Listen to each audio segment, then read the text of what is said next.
Silicon Valley was having its own challenges around this time. So thing one is don't be like Silicon Valley. Thing two, it takes about a half a dozen people in your city or town to provide leadership over 20 years. So the problem with entrepreneurial communities is everybody gets ramped up for 3 to 5 years.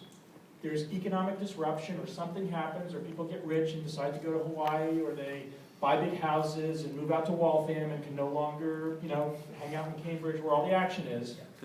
And the leadership dissipates, either because they have other things to do or they just don't feel like it anymore. If you have a half a dozen people who will go on a 20-year journey, which presumably everybody in this room that's in one of those communities wants to do, or if you don't want to do, don't do it, but if you do want to do it, that's all it takes. But it has to be a 20-year journey. And I've been in Boulder 15 years. I've seen 3 ups and downs already, but the substrate in Boulder is so strong because you have this long view from a number of leaders, not just me, but other people. The last is you have to do things that engage the entire entrepreneurial community. You have to figure out ways to get new people into your community, young people into your community. Conventional wisdom is that you have to have a university near an entrepreneurial community because there's so much value in the university. We have a very good, best state school in Colorado is in Boulder. The best thing CU Boulder does for us is provide lots of young people that move to Boulder and want to stay there. The university doesn't do jack for the entrepreneurial community. Some parts it does, but mostly that's the most valuable thing.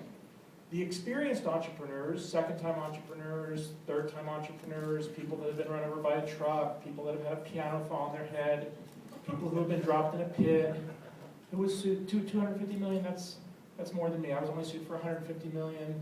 People that have been sued for a lot of money and survived. I mean, you need that kind of stuff. But have you done any time, Brad? Right? Have you done any hard time or anything? I haven't done hard time yet, nor do I want to.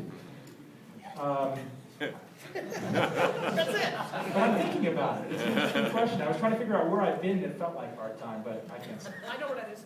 Last week. Podcast Ghetto. Podcast Ghetto, yes. Podcast Ghetto. But those experienced entrepreneurs have to have things to do with the first-time entrepreneurs, and that has to cycle. And I think that's actually, when I think about the phenomenon that's going on right now throughout the United States, that's the most exciting thing, is that there's a whole new wave of entrepreneurs. I'm almost 45, so I've been through it for a while now. I hope that whenever this wave crests and it starts to decline again, that the leadership stays in across the entrepreneurial community, and I hope all you guys are part of that. So thanks for giving me a few minutes.